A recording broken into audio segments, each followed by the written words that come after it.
think you should.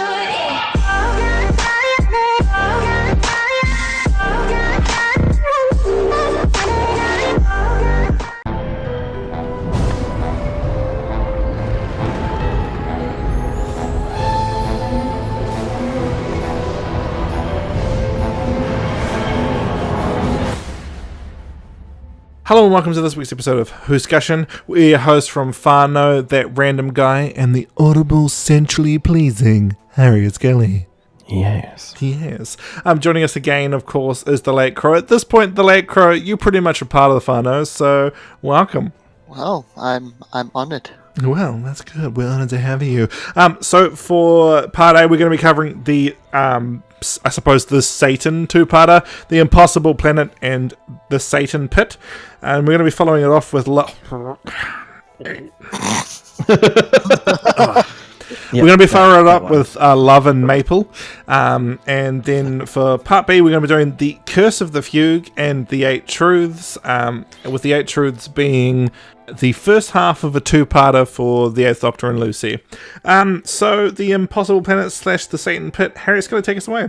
Okay, so positive things, I guess, was basically what we can take away from this. So we don't have to groan about it at the beginning, luckily enough. But yeah, they Doctor and Rose land themselves in a cupboard on a spaceship. It's pretty obviously right away it's sort of some sort of spacey future thing, because basically the costume and scene department don't have any sense of subtlety at this point. But you know, that's fine. We can accept that. But I'm landed on this thing, and they open the door and are met with the extremely plot-heavy wall, basically, of writing that the TARDIS can't translate, and a message of welcome to hell. And then we get our first thing that was spoiled for us by the next time on Doctor Who. We get the Ood, who show up and relentlessly say over and over, we need to feed. And if the prequel and the old Next time on Doctor Who had not existed, then this event that happened would have actually kind of, got some people. But unfortunately, that is not the case. Yeah. In the prequel, why does that Ood say the satanic line? They're not anywhere near Kortor. No, they're not. Just the prequel in general doesn't make sense. None of the characters are really from there. I'm guessing the guy initially is the captain. Yeah, he's Captain Walker, mission, and he's the one that dies. But we don't get. I mean, I guess like it's nice that we get some more backstory to it, but the fact of the matter is that it didn't give anything more to the story in any sense of the word. So it was really unnecessary, and the Ood, adding the Ood to it just made it completely ruin the surprise at the beginning of this episode, which is they are not evil. They're just, they're not very sociable, basically. No. So yeah, they are like, we will feed, and then we must feed you. And as expected, David Tennant and Billy Piper overact this because they're not really sure what's really happening. They finally got given a good script. They're not really sure how this is supposed to work. Yeah, it's weird. Rose and the Doctor really don't work in the story. I think the crew is better than they are in the story. I feel like the story was good, and I feel like that really set them off. Is that they were trying to act the same character that they'd been given the rest of the stories, but the story had them actually be characters properly, so they were a bit unsure about that.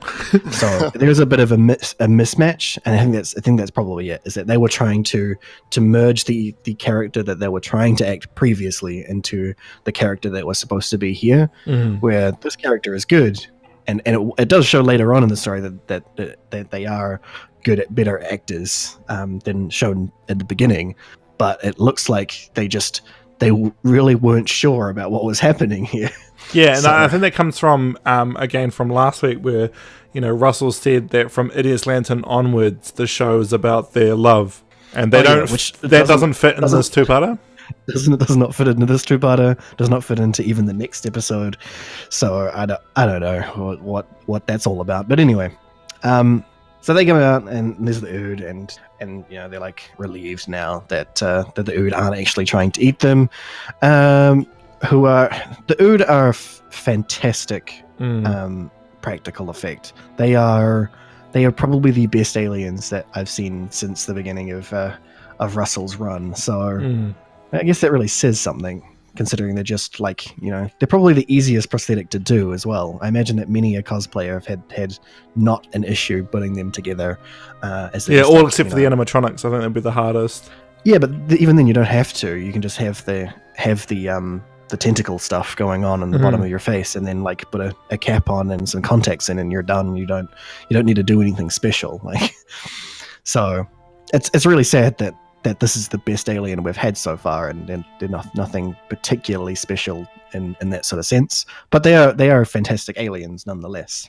And just the backstory we get for them, and that we get later on in the series, later on the New Who, is fantastic. They're just they're good, and I wonder why. I wonder why. Yeah, it's almost like a Big Finish writer wrote this too. Yeah, I feel like that might be the case. Anyway, so then the rest of the crew, or some of the crew, show up. The security team show up.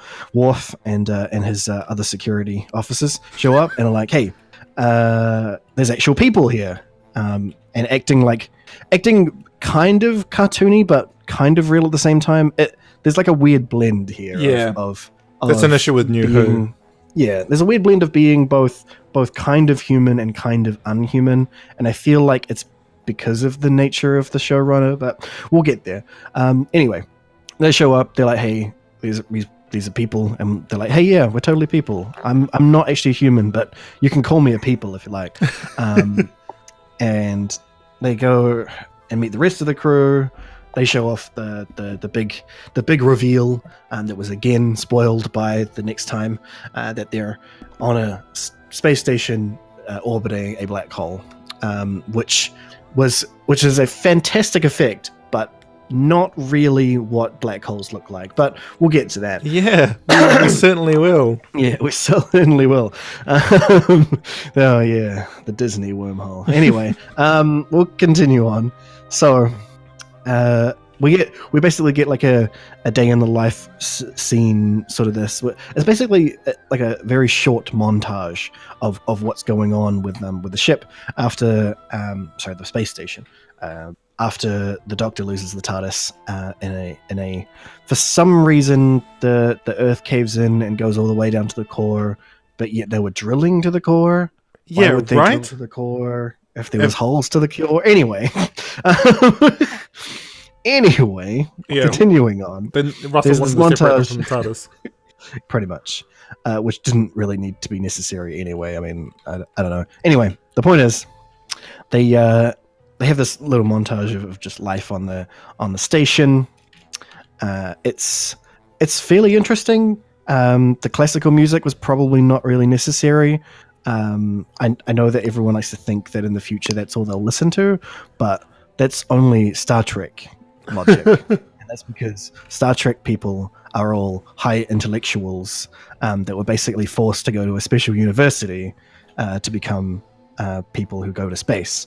So that's why Star Trek people listen to classical music, not anybody else in the future.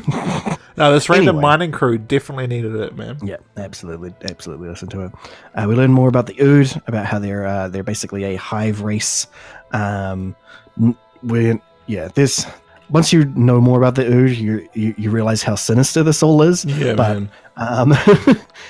Initially, it seems very standard. That basically like the Ood have offered themselves up in this scenario to humans as slaves, as a hive race that doesn't have high intelligence. At least at this point, they don't have any other thing to do with their lives, so they offer themselves up, which seems fair at the time. It's an interesting idea that races could exist like that, because it's very plausible, especially if they were if they were originally created by another race, so like bioengineered slave race, and then the race that created them died off, so they didn't have anybody to command them around anymore. Oh my god, that sense sounds as like well. a great story. Can you write that, please? Yeah, exactly. So that's there's possible reasons for them to exist. Obviously, we know now why they're like that, but we'll get to that at some point. But anyway. Then we start getting the actual, like, the meat of the story, where the Ood start spouting off fantastic satanic messages played in reverse, that sort of stuff. And we eventually get to the story proper, where things start happening, where Toby is getting talked to by Sutek. Oh my god, that scene in that room is good. Yeah, it is a fantastic scene. Don't turn around, Toby. Don't look at me. Don't turn around. It's fantastic. I love you, Gabriel. It plays very well on whole on just the idea of Satan, as well as there's the great tempter and all that sort of stuff. It takes its source material very seriously, and that is fantastic about it. But the fact that he is also the voice of Sutek, who is supposed to be the limiter of that. Yeah, we'll get into that anyway. I'm still going over the synopsis. So we get that interaction out of the way. Obviously, Toby turns around and becomes possessed by Satan, because that's how his deal works. He gets the crazy writing all over his hands, and things go crazy. I love the design because it looks very Sumerians, and for us, that's the earliest known alphabet. It's beautiful production design. It's fantastic design of the language. You're looking like Sumerian, but also like Enochian and sort of deal. Very runic look to it is fantastic. So he gets possessed, and then I can't remember her name. I'm sorry. She got Scooty. Scooty. Yeah. She got totally murdered by him after he does this. Another fantastic scene of him standing out there in the abyss, and then like reaching out to her and telling her to come, and she's just like, yes, but no, and then sucked out into space. And then the scene after that, oh my god, so good, of them opening up the door, or just looking out and looking out to the black hole, and there she is out in space. Probably not how it would happen, but you know, it's for a good effect. It's really good. And I got to take my hat off to the actress as well who played Scooty, because they actually filmed her underwater. And looking at with the Confidential, there were so many people making sure she didn't die, because it was a really dangerous shot. But the director was like, I want that shot, and I don't want it done with CGI. Yeah, which is fair, because it does it so much better. I mean, obviously they could have done something where like she was like just hanging in air or something, but then he didn't like it. They already tried that. Yeah, exactly. So it's all a matter of thing, and actors do a lot to get the good shot, and, and big ups to and respect for that. So, Anyway, from that point, things just get even weirder. Power outage, drill collapse. Drill finally goes in. The Ood go a bit crazy. There's messages in on Rose's phone and stuff. I love that. He is awake. Oh, the Ood saying that he is awake and he will rise and make war against God. Like, the actor who delivers that line for the Ood is on point. Yeah, like the Ood voice actor is just as good, honestly, as the Beast. It's so good. He is awake. So many good voice actors in this. Like, just it's almost like it was written by a big Finnish writer. Yeah, and they just got and Big Finish just handed them some voice actors. Yeah, well, because the fellow who plays Toby is a Big Finish alumni. Exactly. It's so good. Too good. Anyway, so we move on from there into effectively, not necessarily right into the next story. The next story starts after they go down to the pit. They take the the thing that they were going to use to try and find the power source on the drill, which they still should have just gone through one of the caverns. But anyway, they go down, and then the beast starts doing the crazy stuff, and that's when we get the next time when he takes over the Ood and starts to basically wreck everybody's day. And then we go into the next prequel, which is In Between Things, which has actors who don't belong on the base at all, talking about the beast. It's really weird. I don't fully understand what they were hoping for here. This is like an alternate dimension where this happens as well. Well, I think it predates the black actor becoming the leader, because I think this is the guy who was supposed to take over from Captain Walker, but he ends up ultra dead. And I love when Walker's diary burns in his hands. I did love that piece. Yeah, that was pretty good. Because that was done in camera as well, so I was like, whoa. Wow, that's pretty intense. So the guy must have Vaseline on his hands. Yeah, probably. But that's still like, yeah. It's still really weird to me that it's technically the prequel between the two episodes. Yeah. Like a midquel, and it doesn't have any of the actors from what you're seeing at the moment. So it's really interesting. It really should have been the prequel to the first episode. Yeah, exactly. maybe the first episode should have had the two prequels concurrently, because if you use this prequel after the first prequel, it actually works. Yeah, it does. So it does make a lot more sense if that's the case. Yeah, I don't know. It's odd, but anyway, then we move into the next story, or the next episode, where things get a bit more hands-on. Rose finally becomes a character again, and sort of takes charge in the way that the Doctor kind of would, basically saying, "Hey, the Doctor said that we need to work together, and that's basically what we're going to do. And I'm going to start barking orders at all of you because I'm a British woman." Yeah. There's only one thing that I didn't like is when the commanding officer was like, "I need you to get off the communicator," and she was like, "Not a chance." And I just wanted to kick her in the teeth, just kick her straight in the teeth. That's like. The thing is that adds more to her actually being a proper character.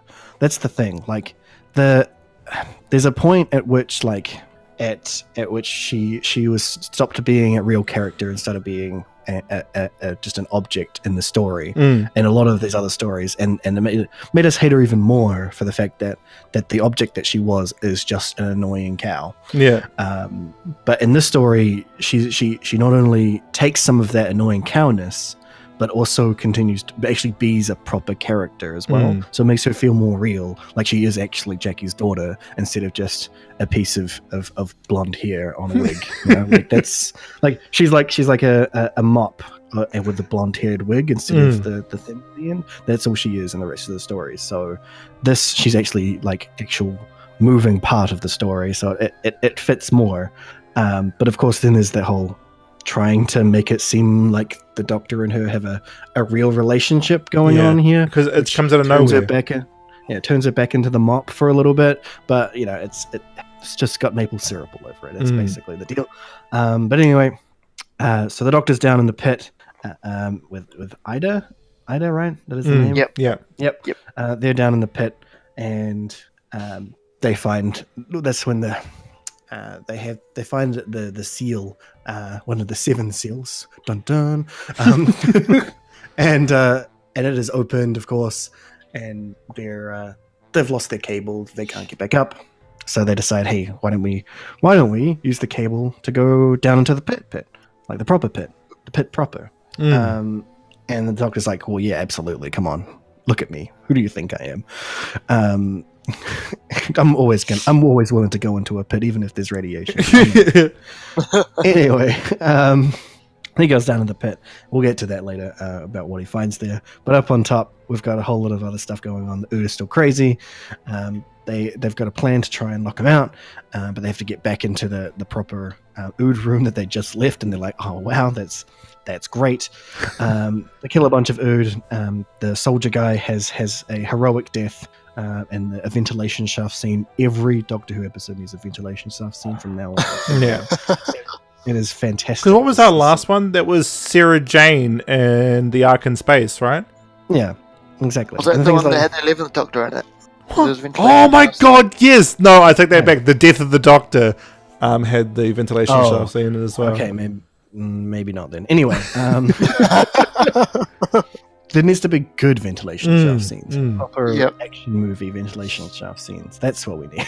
Anyway, but of course there is this weird unneeded, this weird unnecessary exchange between the three of them about the look that they're getting from the positions that they're in. It's like, this is not necessary. Oh, right, because it's a tonal whiplash. Yeah, it smelled of maple syrup. Yeah, it was him as well. So it totally was. So yeah, there's this fantastic scene of Worf finally kicking the bucket, but asking to have the oxygen taken away from him because he doesn't. He thinks that dying of asphyxiation is more natural than being killed by ood, which is nice.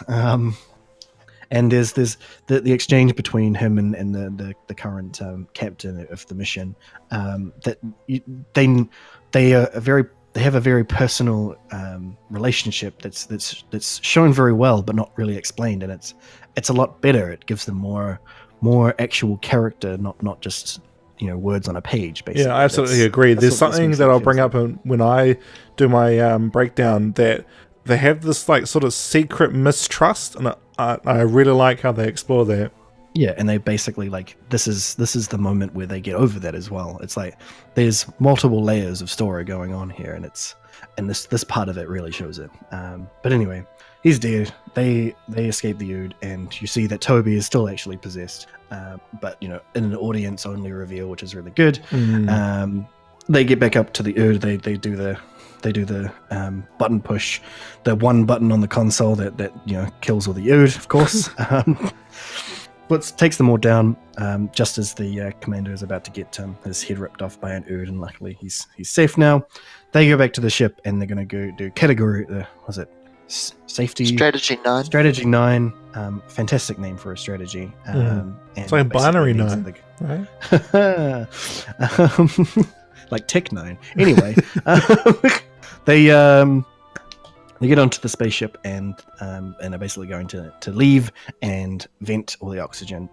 Finally, they get communication contact with Ida, who's lost contact with the doctor, and basically say, we can't come back for you. You're dead. And she's like, yeah, all right then. See you later. She just accepts her fate in fantastic British way that she would. Like, I'll have a and I'll be fine. Anyway, so they're about to leave. But meanwhile, the doctor is down proper in the pit. He's landed in an oxygen bubble and survived the fall, at least as much as the doctor would. And gets a break in the suit and finds out that he's actually got oxygen. But then he meets with the Beast proper, who is an actually good sci-fi, a good CG effect. Honestly, he's aged well in this, which is just something to say about, considering the rest of the CGI. And well, the credit team weren't bad. Anyway, so he's a fantastic effect. But the Doctor does this fantastic monologue during this whole thing. The David Tennant as a solo Doctor would have worked very well. And that's God, yes. This really shows. It's almost like the last half of his run was like that. Exactly. So him just talking to himself and having a good time by himself just really works. And they're trying to say that he's trying to talk to Ida, but she's not hearing him. But no, it's just him talking to himself, and it works. It works. He's a theater. He's a theater major. He's good at working with monologues and working with himself. So why wouldn't you just let him do that, for God's sake? Anyway, well, for the devil's sake, I guess. Anyway. So he gets met with he reads the wall scribbles and basically figures out what the deal is, that they imprisoned the Beast here and forevermore and all that sort of stuff. And then he comes across the two jars that seem to be like the prison itself that holds the Beast in. The Beast is chilling there. He's angry, not really responding to anything except for when the Doctor realizes that the intelligence is still in Toby and this is just the body. He starts laughing. Not sure exactly why that is, but I guess some of the intelligence remained behind. Sort of when Rick moves into the alien, needs to dump some of his stuff. So I guess when he moved into Toby, he left his humor behind. I guess that's probably it. Yeah, well, it's showing that Toby and him are still connected. Because Toby starts like laughing. They are still connected. I'm just going. Like they had to the human mind was not able to contain him entirely, so he had to leave some bits behind. But anyway, so the Doctor figures out that basically because if the body dies, the mind dies. That to stop the devil from escaping, or the beast at least from escaping, he needs to do what was originally set in place, which is stop. Just to break the jars, let the physical beast free, but he loses the power system, which drops the planet into the black hole and kills the beast, or at least traps him even further in the black hole. And then Deus Ex Machina, the TARDIS is still there, and they leave. Basically, there it is. That's the story. Yeah. Honestly, as a whole, it was pretty good. Yeah, I agree. I absolutely agree. Obviously, there is some maple syrup and bits and pieces, but otherwise, it's pretty good. Pretty good. Well, I'm gonna go and grab the Late Crow's thoughts. I'll swing back for Harriet Scally's, and then I'll close up. So the Late Crow, your thoughts on the Impossible Planet / the Satan's Pit? Right. Yeah. What to say? We got a decent story this series. Who thought that could happen, right? Yeah, it's almost like you get a big finish Doctor Who, and you get a good set. It's mind-blowing to me. Oh, yeah, just get all the big finish writers. They should just control the main show. No, the story, on the whole, if you kind of ignore the maple syrup bits, it is good. I did enjoy it. Yeah, it's like, as you say, those scenes that you pointed out, the scene where the beast possesses Toby is fabulous. Oh my god, yes. Toby. That is genuinely... I am Sutek Toby. Legit, I'm actually Sutek Toby. Yeah, like, totally. Just genuinely unnerving. It was great. And the death of Scooty was, again, handled amazingly. It was like, holy shit, knew who can handle a character's death well. Wow. Look at that. Someone needs to learn from that. Yeah, Moffat. What? It's like, yeah, if you're going to kill a character, keep them dead, and it's more important. Remember when Adric came back because of a time schism? Oh wait, that didn't happen. Well, I mean, there was some non-canon stuff that. Crikey, I survived. Yeah. Well, remember that time Katarina literally committed suicide in a family show to save the Doctor? Yep. I remember when the Doctor was able to use the TARDIS to... Oh, wait, that didn't happen. Yep. Remember that time that someone walked out when they were literally told not to, and they got themselves completely murdered? Yeah. And the time that the Doctor managed to reverse the time destruct. Oh, wait. Oh, that didn't happen. I'll turn the dust back into Sarah. I don't think it works like that. You're right, because I'm not written by Moffat. Let's go, Stephen. Oh, wait, you've got his name, god damn it. That's why he's Harriet Scally's favourite companion. I like you, Peter Purves, though, by the way. If you're listening, I do like you, by the way. But yes, the Late Crow, anything else to add? Just in general, the story was amazing. Well, not amazing, I suppose it's a bit too far, but it was really good. It exceeded expectations that Series 2 laid down. A couple of things that threw me off a little bit. At the beginning of the story, it kind of seemed that the main characters we meet, like Toby, Zachary, Ida, Scooty, and Jefferson, they seem to be like the only crew on board, but then every now and then randomly in varying shots you see, oh no, there's other people. I'm so glad you brought that up. Yep. So remember when Scooty, they were looking up at Scooty, right? There were 3 people with Jefferson, right? Yep. Yeah. And they just kept disappearing in and out of shots. And the people in charge of continuity really should have been on the ball then, because there were 3 actors disappearing and reappearing. Oh no! Yeah, they must have been caught in that temporal rift that Moffat keeps writing. That's what happened. I mean, I feel like the idea was that they were the red shirts, and they weren't set up very well at all, and they really did act like red shirts. They immediately got killed by the Ood, but it's still like, especially considering the front of the spaceship looked like it only had enough room for the main cast. Yeah. The front of the spaceship did only have enough room for the main cast. So that was There was good. that- Yeah, they were yeah. calm when they got There was there. that guard with what's his face, the ethics committee guy, that gets totally killed by the Ood, and he's just like He's not the first introduced at all, tragedy he's of the just- possessed Ood, right? yeah, Yeah. and it's just a little bit jarring. It's like, who's this guy? Yeah. Oh, he's dead now. Okay. There has to be more though, because that base is huge. It can't just be Yeah, the yeah. main crew. But it was the most jarring part for me is when they were in the caf and they were like bloop bloop bloop bloop bloop, and I was just like, what? It was so weird. Like one was sitting on this table, and then when the shot was from above, they weren't even in the room anymore, and I was just like, whoa. Whoa. Like I know the continuity when it comes to classic Who is bad, but continuity in your actual film direction, that's way worse. Yeah. That's way worse. And yeah, the monologuing at the end by David Tennant was good. Although I kind of, maybe it's just because I really, really, really hate Rose. But just when he says that he believes in her, I'm just Oh like, my god, thank you. Yeah. When he said that, I wanted to punch my own face, so I did. Yeah.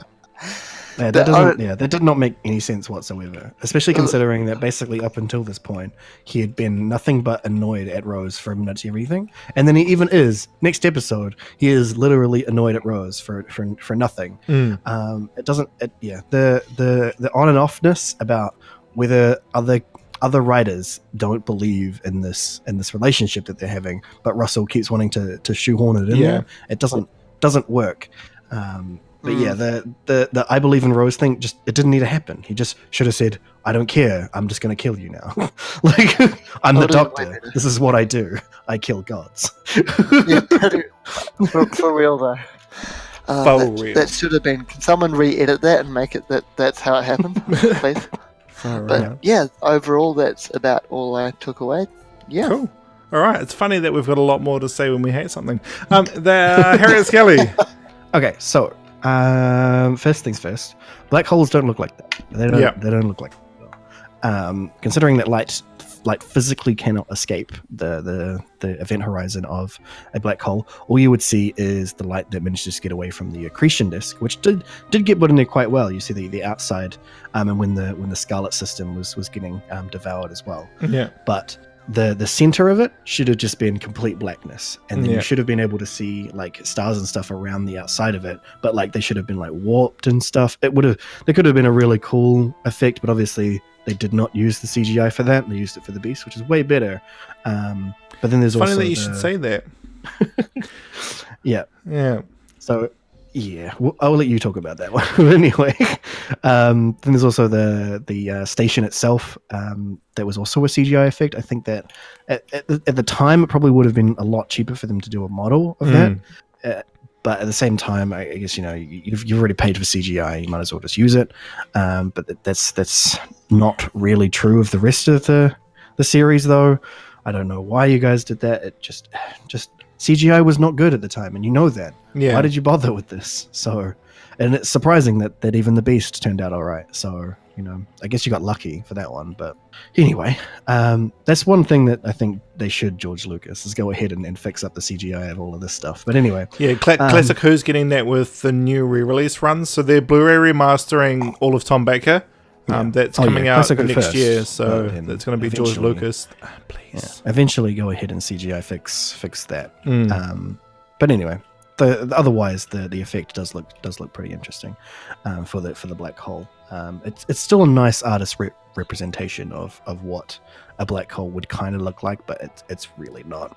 And it would have been known at the time. But anyway, other effects and the sciencey stuff. The Beast himself, I believe, considering the continuity of Doctor Who, the Beast is one of the old ones, such as things like Abaddon, the Great Intelligence. He's Abaddon's dad, by the way. He's Abaddon's dad? Yeah. Okay, there you go. So that they are all related, and also the other old god that the Doctor, I guess Izzy, faced more than the Doctor in the comic run. I think it was one of H.P. Lovecraft's designs as well.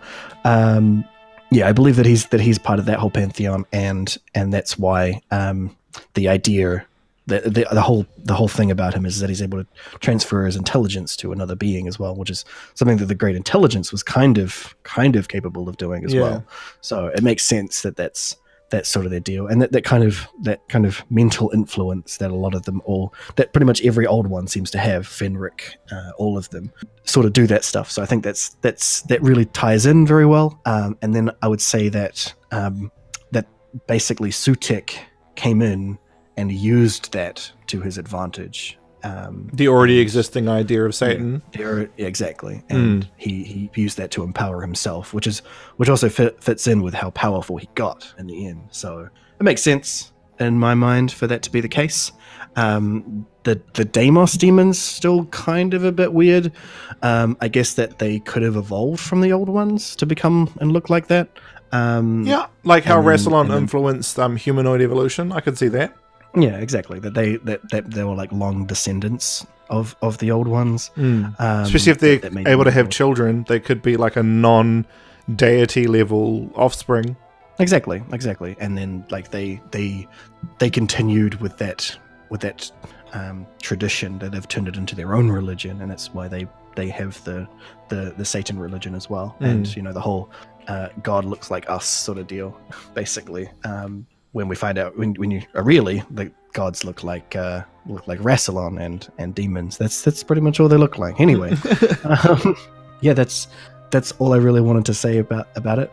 We'll talk more about the Ood when we get to their specific story. But the idea that an overpowering will got into them, and just it really works. And I love it when the devil is in Doctor Who, because it sells it even more that it's science fiction. Like it works, and I'm so glad as well that they finally went to another planet. Yeah, funny that, eh? It's crazy. It's almost like it's a show where that's supposed to happen all the time. I remember that time that the first Doctor, he never went to the Space Museum. The second Doctor never went to the Wheel in Space. They all stayed on Earth all the time. They just stayed on Earth all the time. But yeah, it was really refreshing. The first time that I watched this, back when I was a kid, and when it first came on television, I was extremely impressed, not only because I always had a fascination with the Christian, I guess, like Judeo religion sort of deal, the Islamic stuff, from that line of religion. And then playing on that fact always interests me. But then also realizing that a sci-fi show finally did something science fiction was also just a breath of fresh air for me when it came to the Doctor. So yeah, definitely one of my my most favorite episodes this definitely is my favorite episode from the series. So yeah, I agree. This is my favorite story in the whole of series 2. And it's almost like it was written by someone who works for a company that makes really good Doctor Who.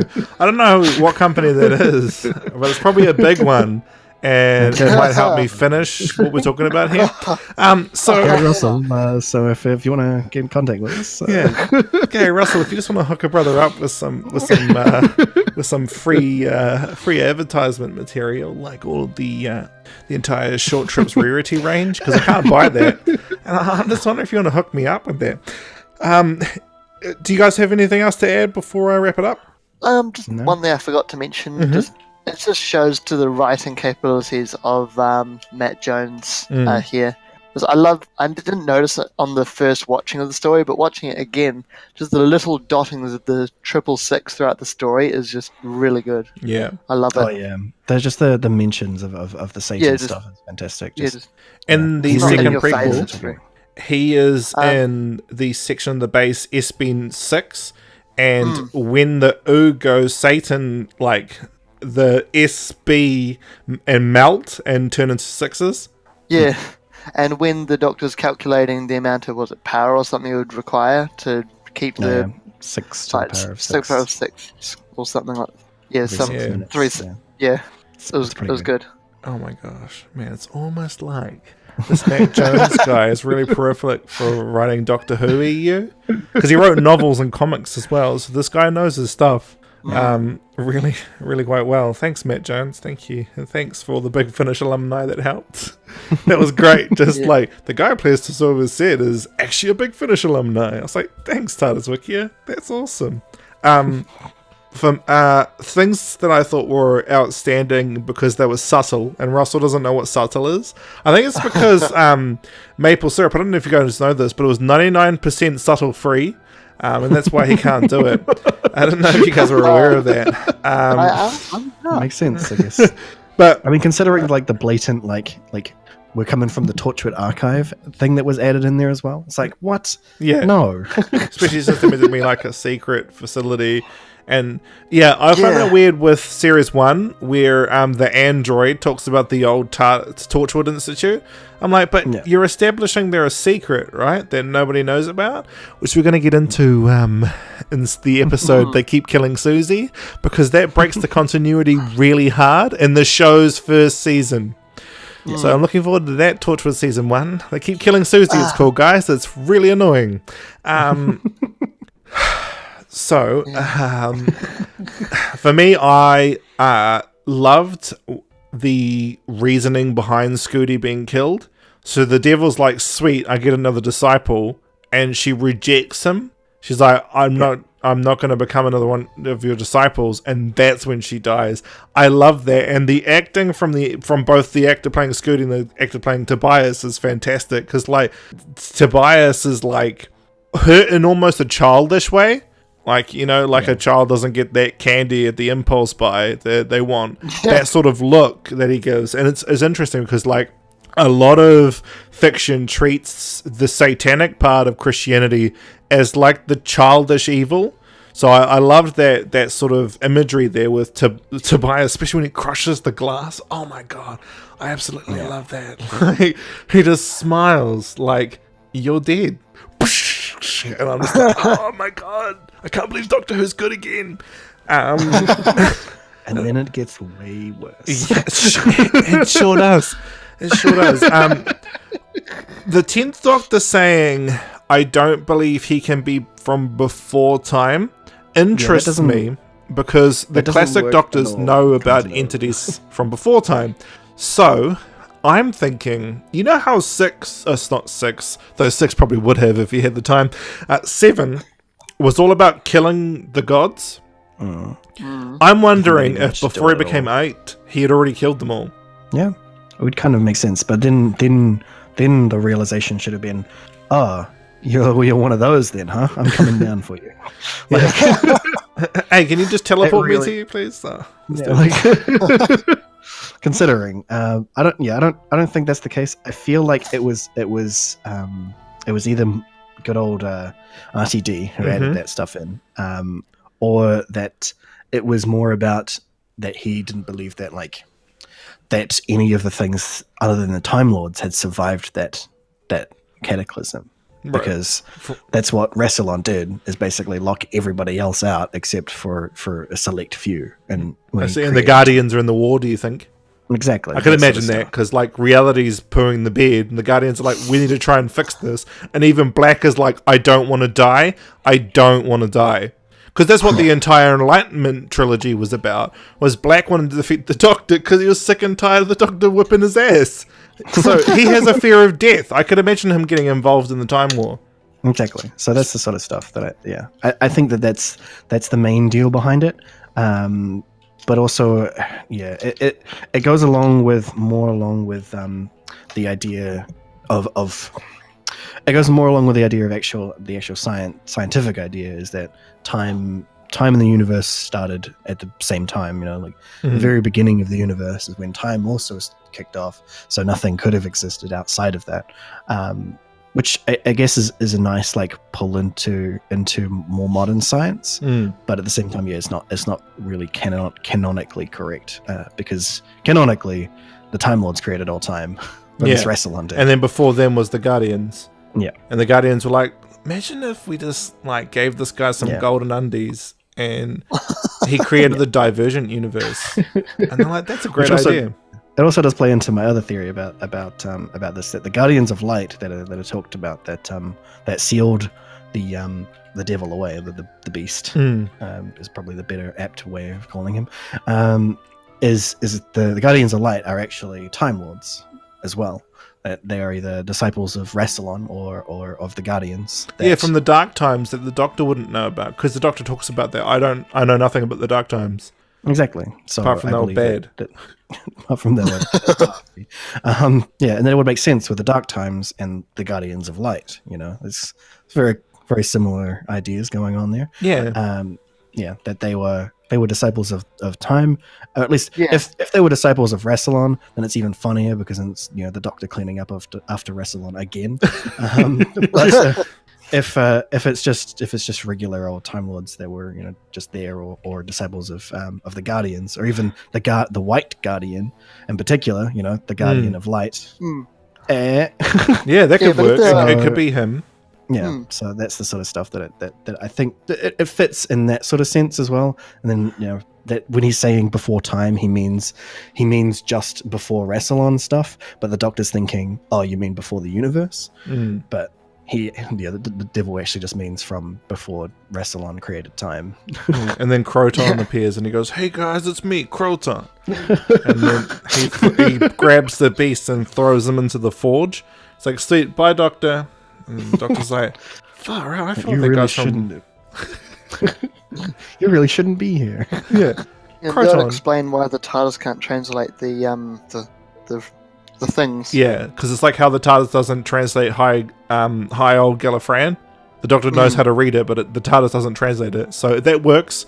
I think canonically that sound... If it's proper old Time Lord, then that would make even more sense. That they just didn't put that in there. But you just said the Doctor could read, and he said he couldn't, so... Yeah, but I'm saying that the Doctor could read High Old Gallifreyan. If it's a language even more archaic, I could actually see him not knowing it, because he knows very little about the Dark Times. Except for the fact that his great-great-great-great-great-great-grandfather wore gold undies. Outside of that, he doesn't really know a hell of a lot about the Dark Times. Exactly.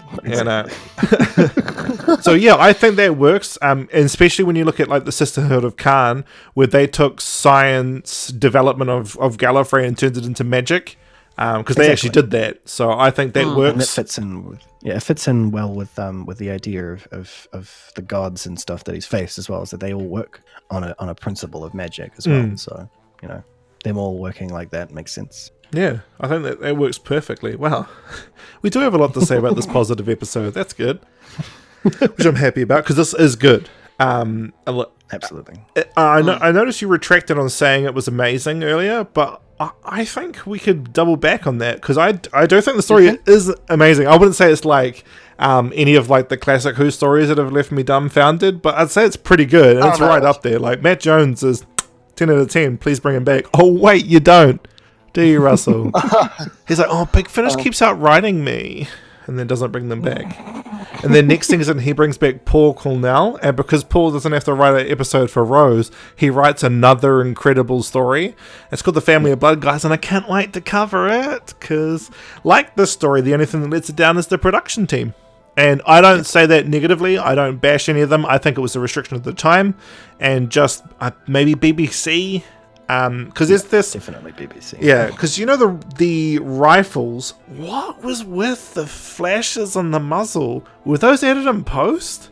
Oh yeah, like the sound and stuff. I feel like it was because they didn't want it to sound like a proper weapon, because it's meant to just work on organic material. But it did seem really off. Yeah, it was weird. The way that he was shaking it as well, like he every time that they were like supposedly firing it, he was legitimately like shaking it up and down instead of it being like a fake gun that fired fake rounds. Yeah, it was unnecessary. But I guess it is a production thing where they did not have the facilities to get a fake firing gun that fires blanks.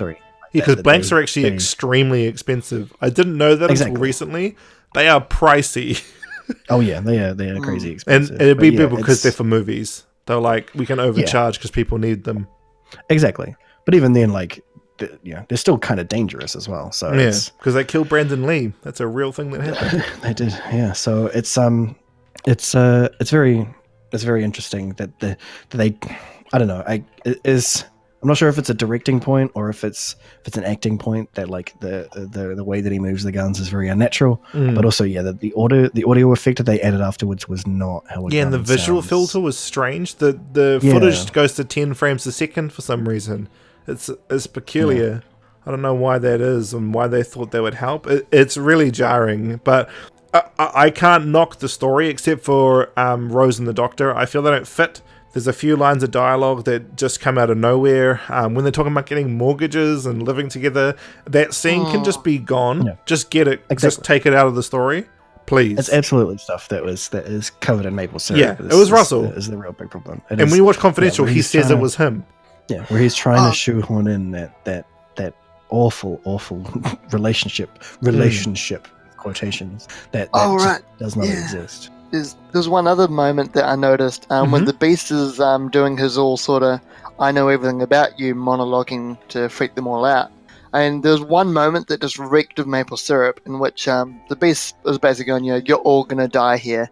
And despite having said that, maybe a couple lines later, he then turns to Rose and goes, but you will die in battle very soon. Not now, but very soon. It's just like, I know I just said that you're all going to die, but not you. Russell's got plans for you. You've got to save that for later.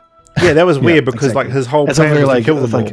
Yeah, he's all like, I'm gonna scare you, but Rose, you're just gonna die soon. Don't worry about it. You shouldn't worry about it. Like I haven't shown any reason for me to be all knowing of the future, considering I get defeated here. So why would you believe me saying they're gonna die in the future? Yeah. He's not omniscient, so that was weird.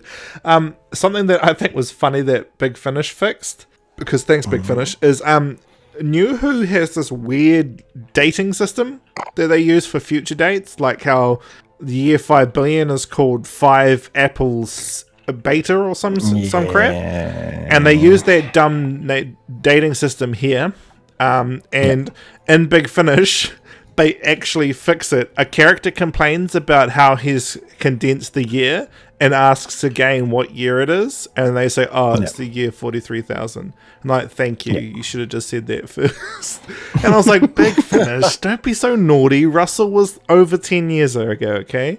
Let's calm down. Alright, no need to be so naughty, Big Finish. So that was good. Again, the practical effects of the Ood, oh my god.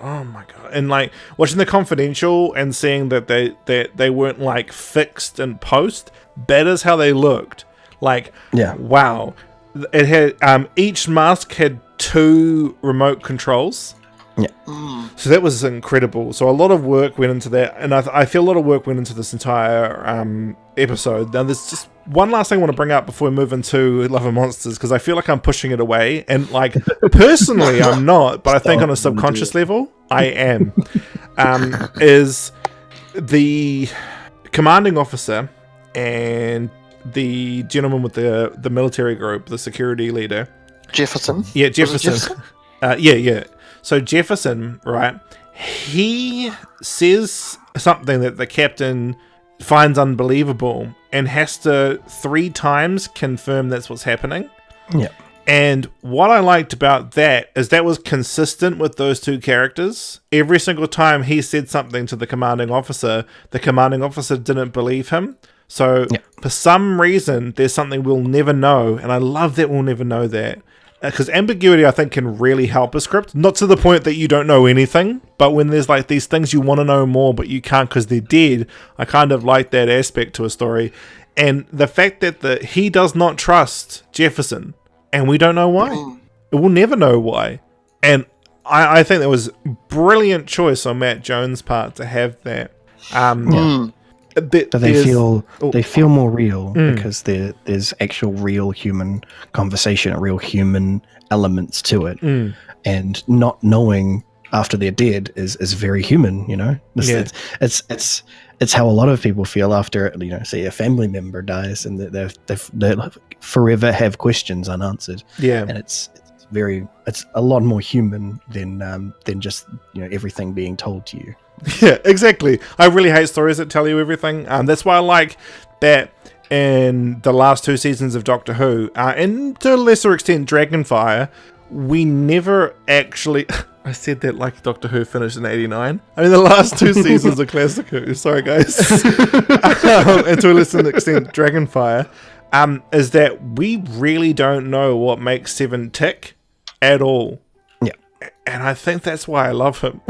I love Seven. I know he's the late Crow's favourite Doctor, and what a brilliant choice, because Seven is just so fascinating as a Doctor, and even the EU treats him this way. Big Finish makes sure to not explain too much about him.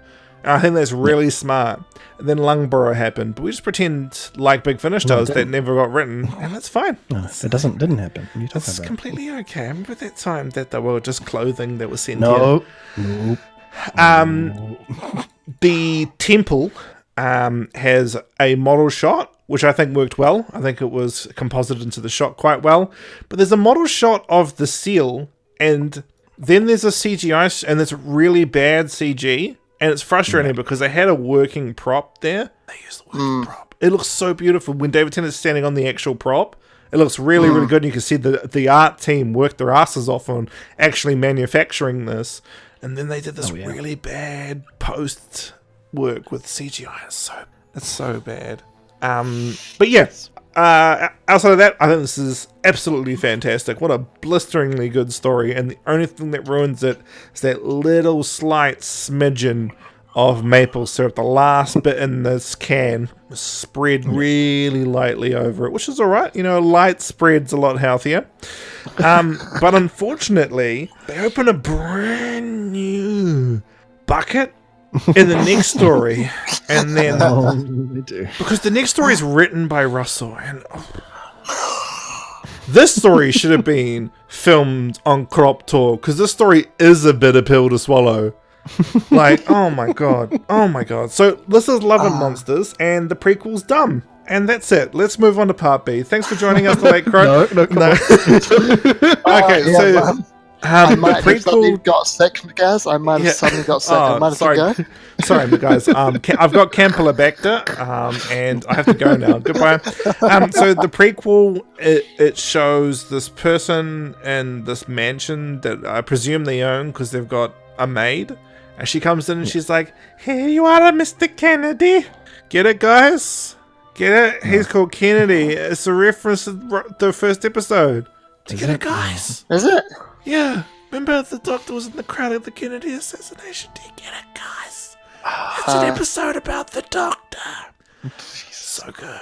Do you know when they did an episode that had a character that was Doctor, there was a character that was a parody of Doctor Who fandom, and he was this nerdy boy in a story called The Greatest Show in the Galaxy, which, by the way, guys, watch that story. It has Seven killing at Pantheon. It's great.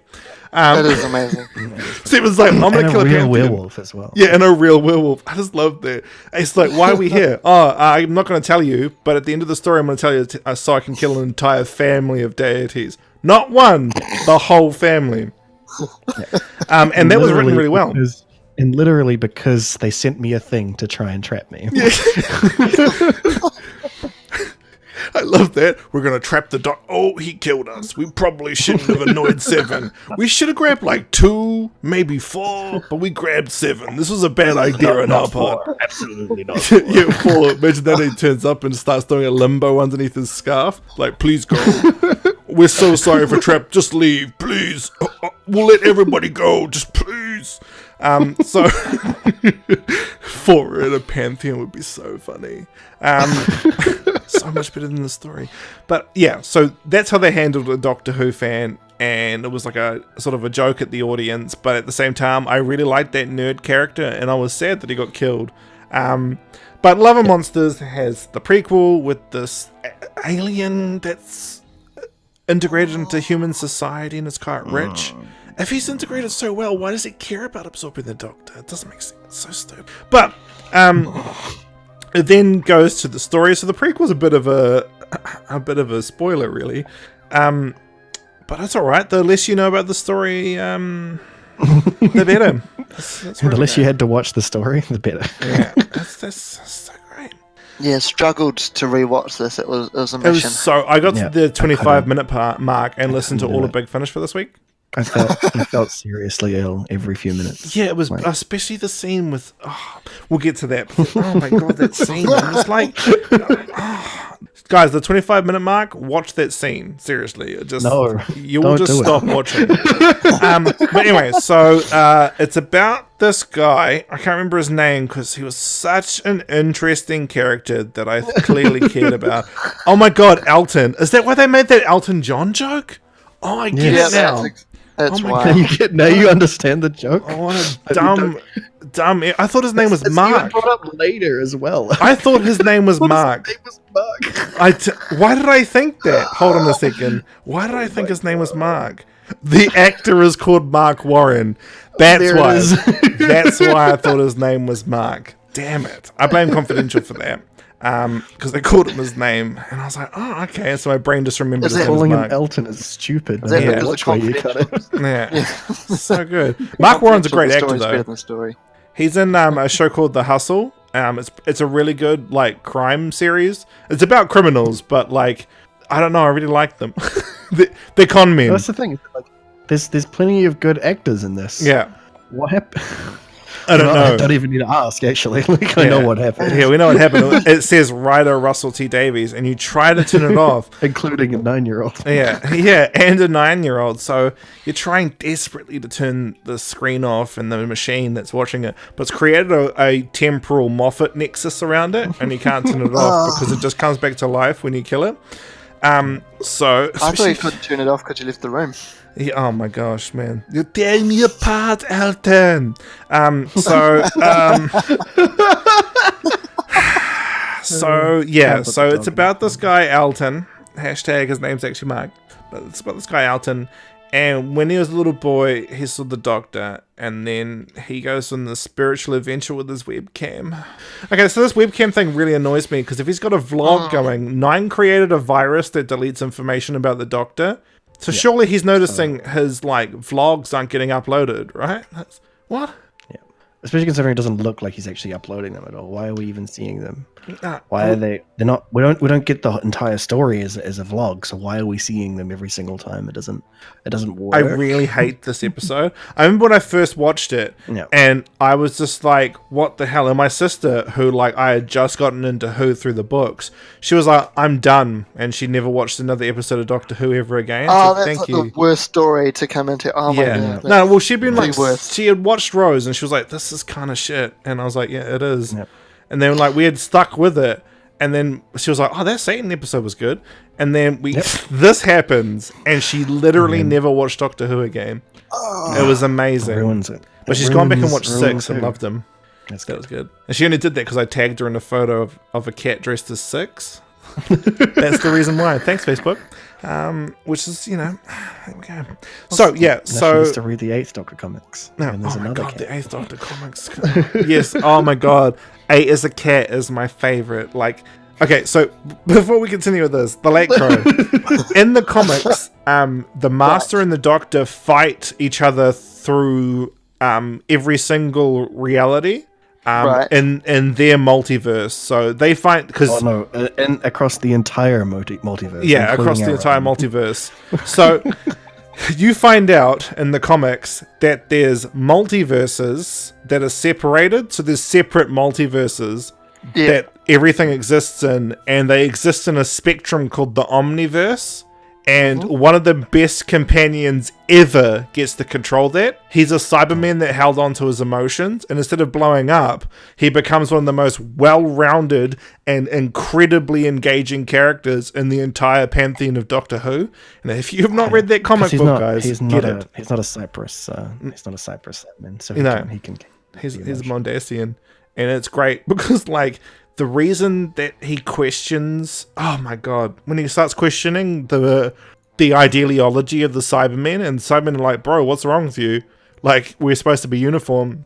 And when he escapes from the clutches of the Cybermen, and he goes into that time cruise ship and accidentally kills them when he thinks he's saving them. Oh my god, he's such a good character. But anyway, enough about way better stories. By the way, Alan Barnes, you have my heart forever because Izzy's a great character too.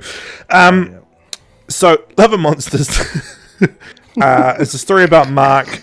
Elton. He's a vlogger. Far out. That's going to annoy me. Elton Pope is his name. Elton He saw the Doctor. Oh my god, that makes so much more sense.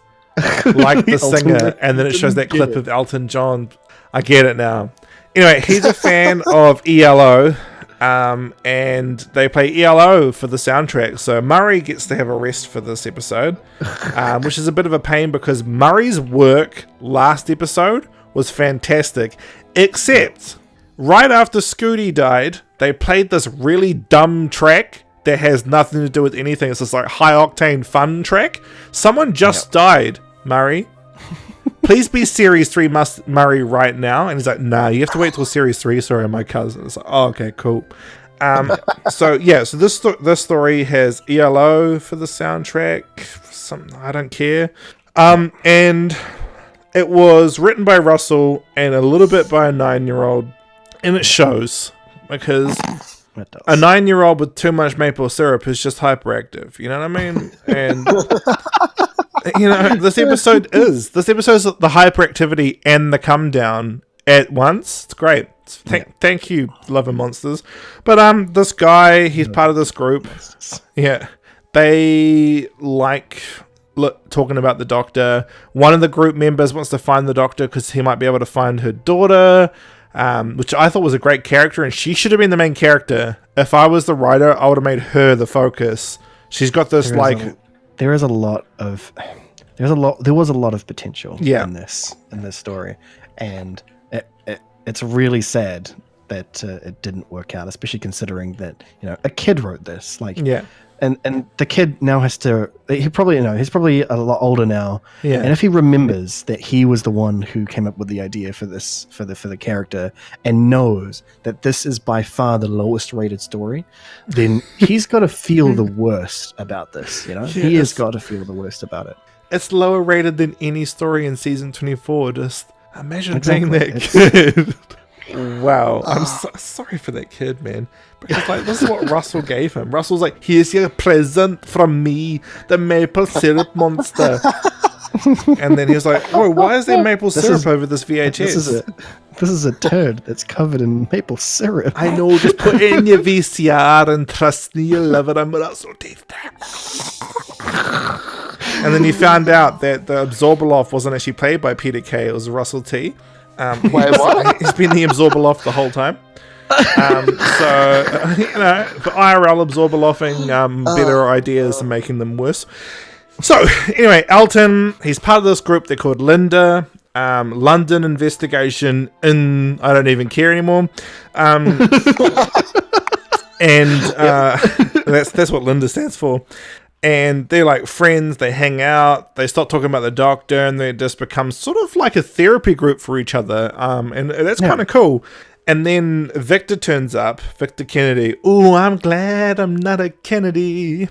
And he turns up and he's like, I randomly controlled the lights and no one questions that. I'm clearly evil.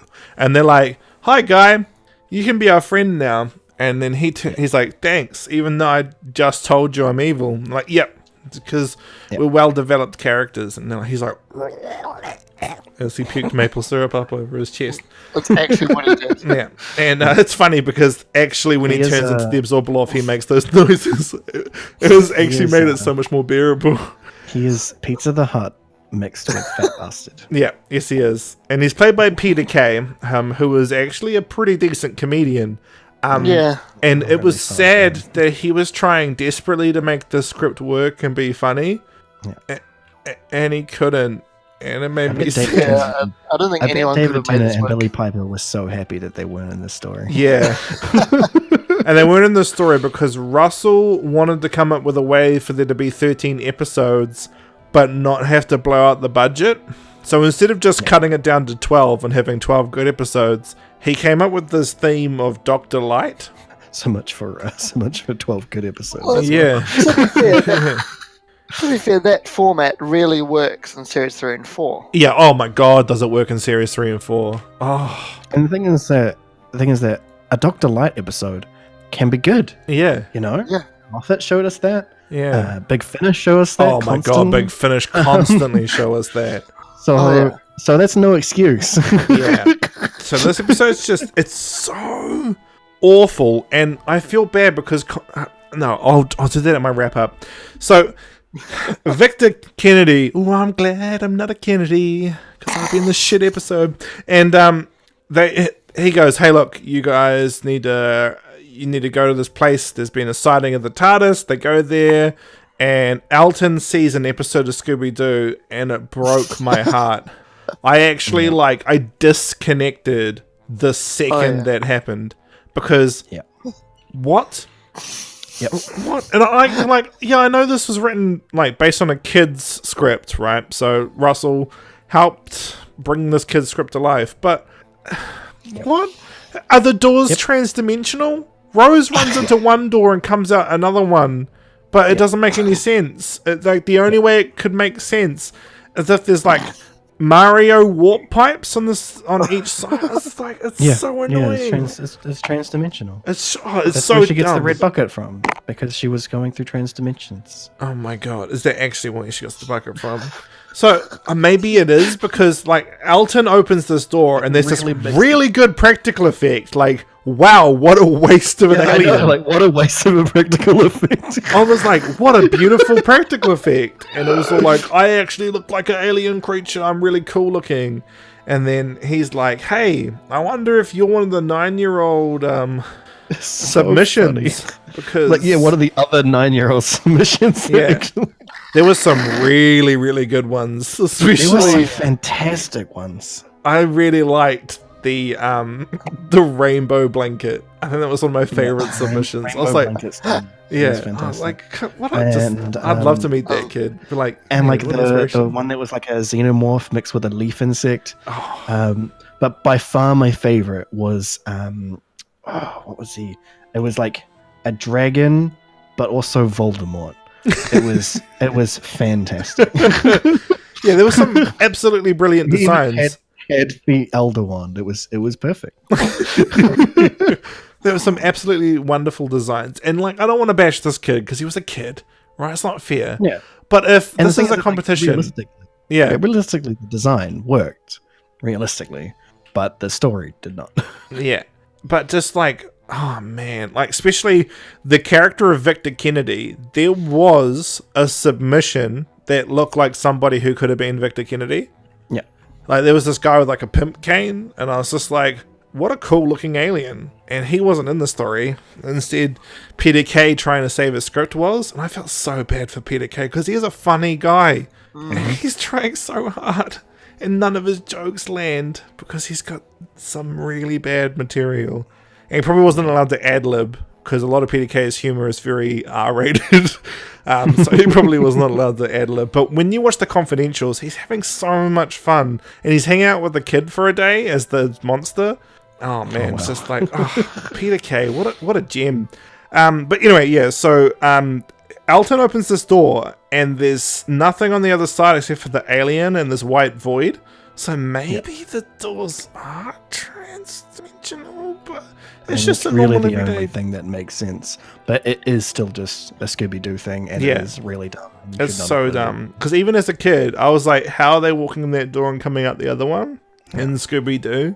They even make fun of that in this other show that I can't mention on this because that's not safe for work. But yeah, so it was just really dumb. And then from that, Alton goes, "Hey, I heard her accent and she's from London." And so they were like, "Oh, London's huge. How are we going to find it?" And there's this line of dialogue that irks me so much. So there's a woman there. What was her name again? When I mentioned her earlier, Bridget, the older lady, was Bridget, eh? Yeah, I think so. Yep. So Bridget mentioned earlier how she wants to find the Doctor in hopes that he can help her find her daughter. Yeah.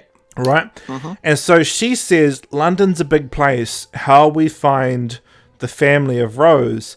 And it's really poignant for her because she's literally lost her daughter. And her daughter's become drug abuser as well. So she's lost in a really bad way. Yeah.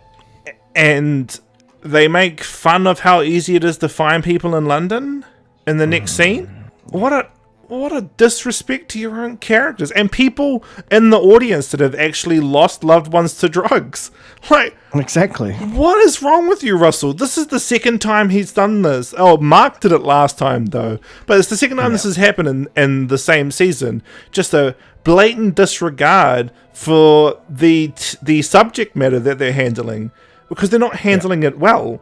Like, this is another a domestic case, and just throwing it away as a joke, like laughing at how easy it is for somebody to find. She's in pain. You've written a character that's suffering, and you make fun of her suffering? What an absolutely disgusting disregard for your own material, Russell. You should be fucking ashamed of yourself. But after that scene, sorry. Wow. It's just like, this lady is clearly suffering as a character. Don't write it like that if you're going to make fun of it. I just love the complete 180 in tone. Luckily, you're not writing an episode of Doctor Who, or that would not have worked at all. Yeah. So it wouldn't have worked, but they still do it.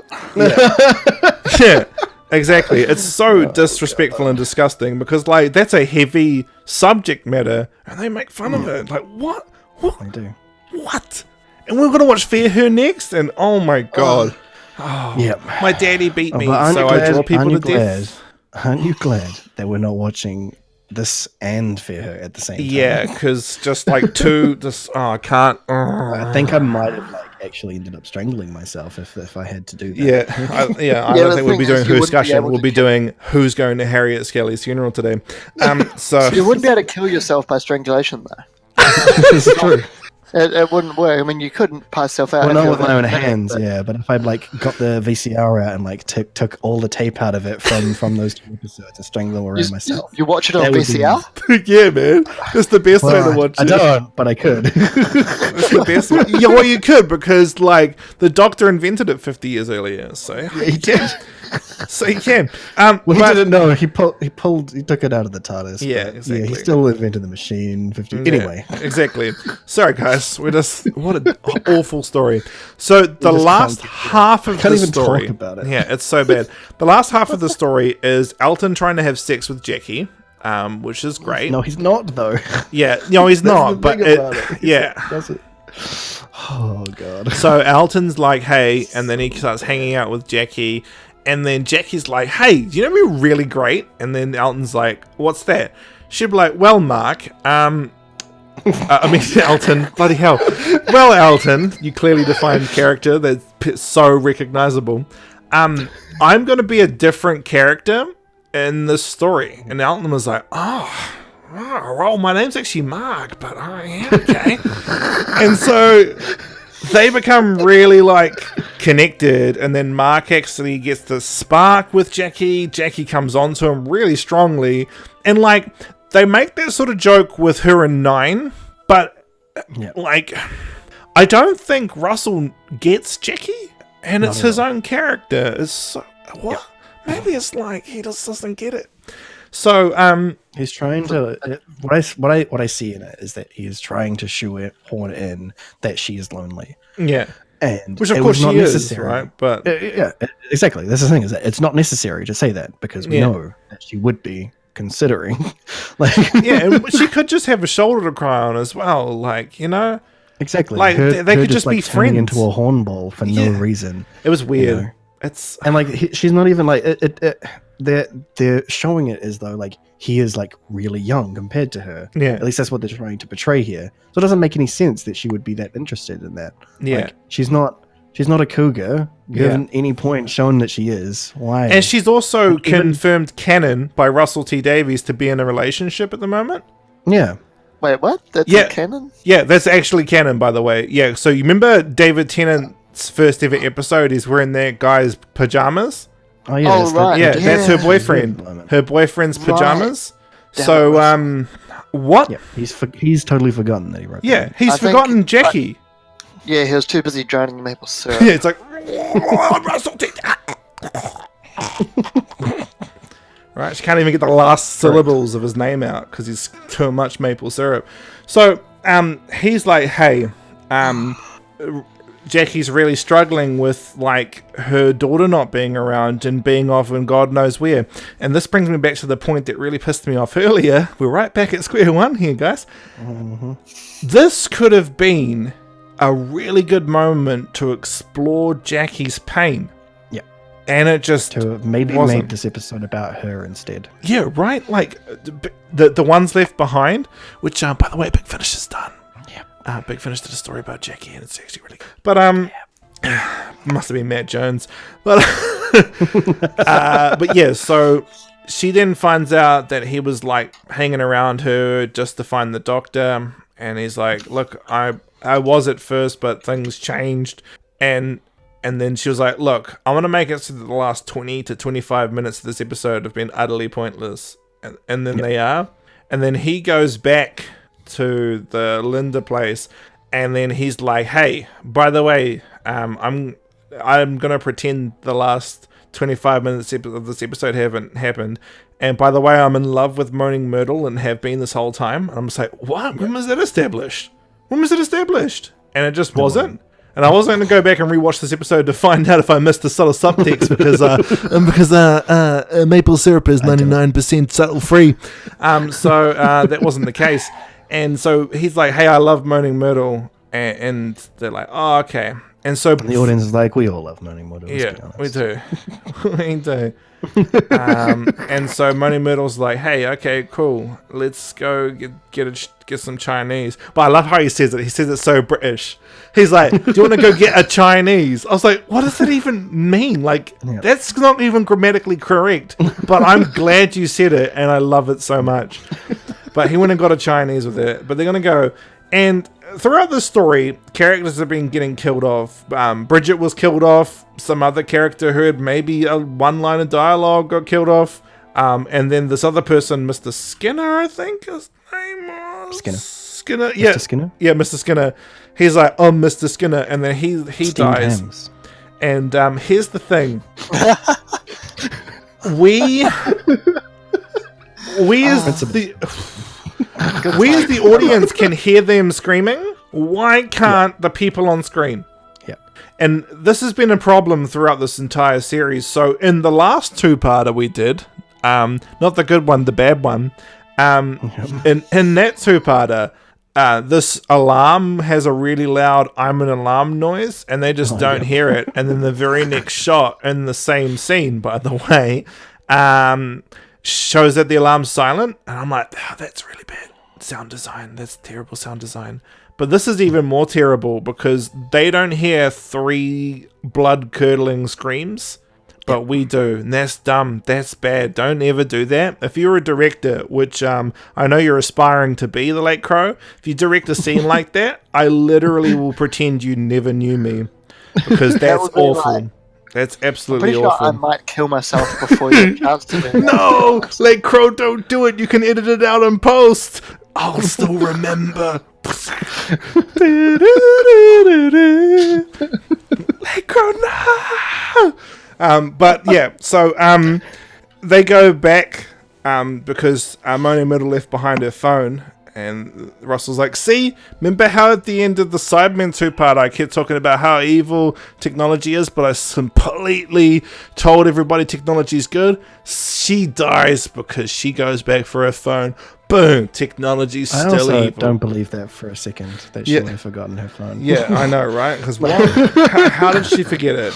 What? I don't believe that. Like, Yeah, and when they go back in, the phone's not even on the desk. So I was like, "That's really good continuity, guys. It's like that time we missed 3 actors. Remember that time?" And they're like, "Yeah, that was fully an episode ago." Yeah, it was. Yeah, except this time the whole episode's bad, so we can't forgive you for We it. can't. We can't. So they walk in, and Mr. Absorbaloff is like, "Oh, Mr. Skinner went to the toilet," and they're all like, "Oh, okay, that's cool." but your hands, Mr. Wolf. Yeah, but yeah, so they have a "but your hands, Mr. Wolf." You know, they have a "Grandma, your hands are Grandma, too big." your hands are too big. Oh, the better better hug grab you. you with my nails. There's actually a version of the story written by Russell where it's a wolf made out of maple syrup. It's pretty good. I suggest it to people. So Peter Kay in his fat bastard suit puts down his newspaper, and then they use that really dumb 10 frames a second filter that they used in the last episode over him jumping over the desk, and it's actually nauseating to watch. And then he's all like blah blah blah blah, and he eats Moaning Myrtle, and Moaning Myrtle's like, don't worry, I'm saving you. And he's like, you know what, I'm gonna do what Rose did in that stupid werewolf episode and stand here instead of using the time that's being saved by somebody dying to protect myself. And so he does that and nearly dies. Literally just to like quickly rush around, grab the cane, and smack him in the head with it. Yeah. Because there's like a solid like minute of them talking about how she's being absorbed. Like he's literally saying, "I'm absorbing you." Yeah. So I don't know why he didn't just save her. It's really dumb. Yes. And then they run away, and then he's like, I'm gonna absorb you, even though I haven't actually achieved my goals. And the doctor turns up, and he's all like, hello, I'm the doctor. And then Rose is like, you hurt my mum. Wishing I'm not in the story. Yeah. Why did you bring me into this? Why am I here? And then Rose is like, you hurt my mum. And he's like, oh, I'm sorry. And she's like, nobody hurts my mum. And then she does nothing about it. And I was like, what? You're going to whack him? You're going to give him a right telling off? Going to kick him in the nuts? What are you going to do? She does nothing. And the Absorbaloff is like, hey. It kind of also seems like they're not actually like in the shot as well. Oh, yeah, I don't think they are. The way that they've directed this, it's like two different recording times where like there's recording of the Absorbaloff and Mark, and then there's a recording of the Doctor and Rose. Do you know what's really bad? They just keep flicking between them instead of having them be in the same actual shot. Yeah, you know what's really bad? When you watch Confidential, they were all there. What? So why was that filmed But they were that like way? recorded. It looks like they were recorded like months apart. Yeah, That's what I it know, looks like. right? It's so weird. Because it shows them on set, and it shows Billie Piper getting her makeup on and Peter Kay getting the suit on, and they're like, cool, let's go film our scene. And the boy gets brought on set to look at the Absorbaloff makeup. They're all there on that day. They just like reshoot that then. Because I have no idea. Maybe the dailies weren't good and they reshot it, but oh, man, maybe like the kid accidentally got in one of the shots, so they had to redo it. Oh my god, this story just sucks. And so Peter Kay is like, I'm trying desperately to save this, and David Tennant's like, Cuzzy, I chose not to be in this one. I'm not even trying. Yeah. And Billy Piper's just like, this months later. yeah. Billy Piper's like, do you know the Confidential is going to 60% focus on anything but this story? And that's actually what happens in that Confidential. It's so great. They talk about how cool the fandom is, and all they show is classic Who fans for some reason. It's really weird. I'm like, what the hell? Surely there's fans of this, because series 1 happened. It's like they realised how terrible the story was. It's really jarring, man. They like wrap up the story segment and then just carry on with these like rappers from Swansea and how much they love classic Who. So it's pretty good. Yeah. So the Doctor's like, hey, I'm gonna break your cane, and then he's like, oh, my cane kills me, and I was like, so. And I like stopped the recording. I used Blues Skidoo from Blues Clues into the footage. I mean, I've got a question for you, Doctor. And the Doctor was like, yeah, shoot. What's good, Daddy-O, homie G? And I was like, hey. Like, please never say that again. Yeah, please never say that again. He's like, yeah, but I'm meaning G for Gallifrey. And then he like does a frat house symbol for the House of the Prydonians. And then we slap him in the face. Yeah, exactly. And I go, hey, so you know how you killed him with this cane? And then the Doctor's like, yeah. Does that mean that his race are all born with canes? How does this work? Because their ability by birth is to absorb people. And he's like, and also, why are they from the sister planet of Raxacorica Valibatorius called Glom? Yeah, they're from. Yeah. Why are they from there? Is this the reason that you chose this monster over all the other fantastic ones, Russell? Yeah, Is it? And because somebody remembered that the Slitheen happened. Yeah. Someone actually liked that story, and they were 9 years old. Yeah. Good job, Russell. Good job. Yeah, the 9-year-old probably did it. He's from planet Glom, and it's the sister planet of the Slovene one. The Rex That's it. for like He absolutely, the 9-year-old absolutely put that in. I guarantee it. Yeah. And that's the only reason they went with it is because Russell was like, oh, someone actually liked the Slovene. Oh my god. The lowest rated story arc of last series. It's so funny because like the Big Finish writers write the best stories for his first 2 seasons.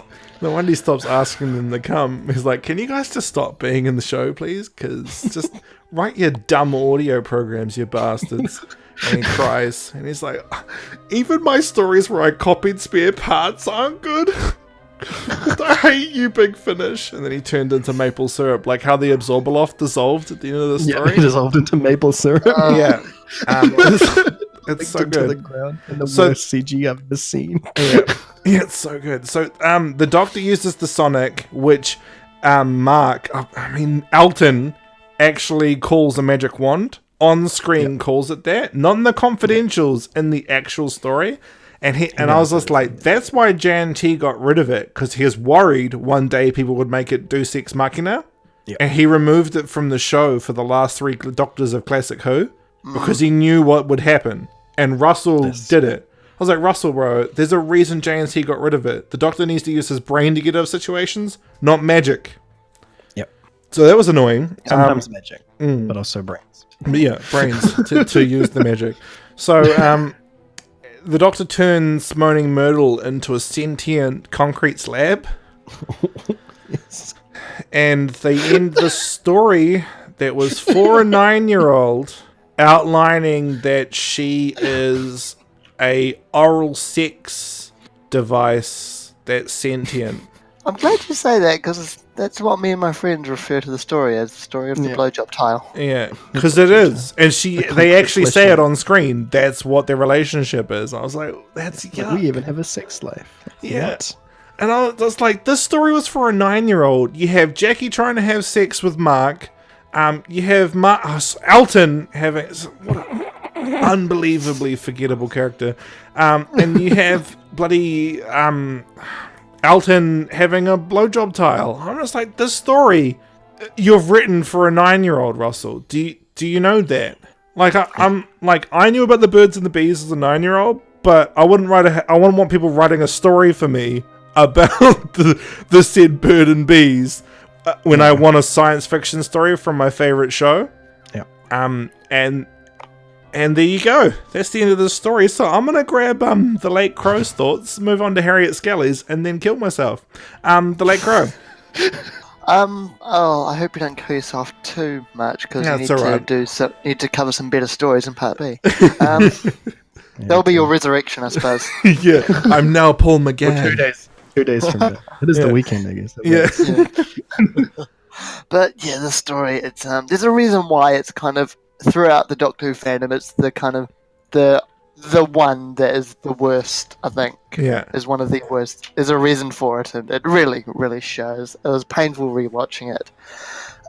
Man, it was terrible. Like, the characters aren't memorable, the story isn't that memorable. The only things that are memorable is like, there are 2 things that me and my friends refer to the story as. One is the story with the blowjob tile, and 2, that random one that has ELO in it. Yeah, why? Although there is one thing that really irked me, is like, the Absorbaloff is supposed to be a race, right? Yeah. But yet it doesn't seem to have a name. It's like, I don't have an Absorbaloff, I'm having that name, because I apparently don't have a name yet. Like, also, are they all born with canes? Because Yes, his cane being broken killed him. It's like maybe their umbilical cord hardened and it turned into a cane. Yeah, I could get on board with that, but then you'd have to have a competent writer, of which Russell T isn't.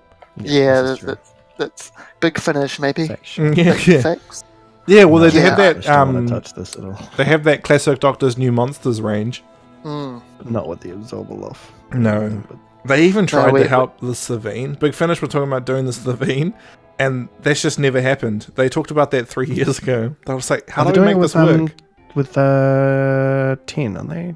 Are they? They're doing a 10 and Slovene story. Oh my god, Big Finish! I pray for you. I'm actually gonna have a little altar and pray at it, but like, please don't be shit. Big Finish don't let me down, cuz. And Big Finish is like, I don't think they will. try and Well, act if out. Sarah Jane can somewhat alright handle them, then Big Finish should be fun. Yeah. Oh man, the Sarah Jane Savine stories are pretty decent. Yeah. But yeah, this story is just I don't enjoy talking about it. It's just I don't enjoy watching it. no, I don't think anyone did. Except Russell T Davies, but to be fair, he wasn't really paying attention to the story. He was more covered busy in jacking it and ejaculating maple syrup, so it was a bit hard to concentrate. Share the fun. He's using his own concrete fleshlight. Yeah. With the maple syrup. It's like Russell T. Yeah. Yeah, it's his new cologne. That's all I have to say. It's no, just avoid it. I do not encourage watching this story. Avoid at all costs. So, as far as we're concerned, Series 2, as bad as it is, only has 12 story. Oh man, And for me, this is not there. it's got 10. Well, When the I other give two, you're people not this, being up. people are like, It's got "Hey, I want to two. get into Doctor Who," and I'm like, "Oh, okay. Well, where do you want to start?" And they're like, "Oh, the new stuff." I'm like, "Cool, fair enough." So I give them the run, and I remove Fear Her, Idiot's Lantern, and Love and Monsters. And one of my Good friends call. was just like, one day I was talking to him. Actually, you know him. I think he calls himself Mason nowadays. He was in one of your short films as the Master. Oh, you're not talking about Chris, eh? Yeah. So, No, he doesn't call himself Mason, but yeah. yeah, no, well, he did one for 1 point. He did for a really little while. Yeah, It was yeah. a really small period, Really but small anyway. period. Anyway, so I was talking to him one day, and I was like, "Oh, it's like that stupid television episode." And he looked at me, he's like, "What?" And I was like, "Yeah, you know the one where the TV eats faces?" And he's like, "I literally don't know what you're talking about." I was like, "Did you get Doctor Who off me?" And he was like, "Yeah." I was like, "Ah, this is all clicking into place now." And I was just like, "Bro, just forget I said anything." And I'm glad to know that he did. He forgot I said a damn thing. But then it's unfortunate because Moffat decided it was a good idea to rewrite that story and somehow make it worse. Yeah. Gonna have fun when we get to that one. Oh my god, I don't want to do the Bell of St. John. I hate... I don't want to do it. Oh, it could be We're worse. finishing Could be the Whoscussion at 50th. Series 5, okay? It finishes then. It's over. To be fair, can we finish it at the midpoint of Series 6? Oh my god, right before Let's Kill Shitler happens? But then have a special inclusion of the God Complex. Oh my god, the God Complex. We'll just do good episodes after that. Yeah, we'll have to, because like, wow, man. But the God Complex is so good. It's so good. But anyway, we're detracting ourselves from the actual situation at hand. Is there anything else you want to add before I move on to Harriet Skelly and the Let Crow? No, I don't think so. The less brain power devoted to the story, the better. Yeah. I put it out of my head. Yeah. It's funnily enough not making me as tired as when we talked about school reunion. Harriet Skelly. Yeah. I just felt so ill watching this. I did. I actually physically felt like I was gonna throw up through most of it. Like I just had to like stop every few seconds, just like take a breath. Just there's plenty of times where it's like I can't deal with the conversation that you're having right now. It's not real. It's not good. It's terrible. Who thought this was a good idea? Skipped a few seconds, still happening. Okay, skip a few more seconds. And this second watch was less of a watch and more of a fast forward through it because I just could not deal with it. And the sad thing is that I got the gist of what was going on through doing that, and it was still terrible. Yeah. Why did this happen? Surely there's some sort of like process that goes through here. Like the winner of the competition couldn't have just been decided by Russell. Like there had to be a committee, right? Yeah. Right? It was done by a big Blue Peter, so Russell wasn't even involved. Exactly. So what was the deal here? Like, why was it? Because the this committee creature? had maple syrup goggles. Oh, I remember maple syrup goggles. They're really popular from 2005 to 2010. Yeah. It's so weird, and it's a real letdown considering like there would have been. I imagine what would have happened considering the last few episodes is that everybody would have got real hyped about the Satan episode, and viewership would have gone up by hundreds, and then this episode happens, and then it goes in the toilet again. Like That's such a shame. Yeah. This episode is season surprised. 24 of the show, bro. Yeah, I'm really surprised that this episode didn't actually end the series again, like put it back on hiatus. That is how terrible it is. And anyone who tries to defend it, you're subjectively wrong. That's as simple as it is. Yeah. You know, like as much as there was some alright acting, like in bits and pieces of it, people who are trying to get through it, the actors are trying to read their lines, and they are having some trouble. There's heavy-handedness with real issues that don't get like they don't get sorted anywhere in the story at all. Yeah, and she dies never finding her daughter, and I'm just like, wow. She doesn't. I mean, like that's like, you know, we just said in the last bit about how like that's nice, but that was not good in this point. Yeah, like this was bad use of ambiguity. Yeah. Exactly, it was terrible use of ambiguity, and the fact that the only one who was saved was Moni Myrtle, and that it was in that sexualized manner. Why? It's no, stop it! I begged for death as I was watching this, and it's there's too many things wrong with it. And the sad thing is that the real hard hitter for me is that it could have worked.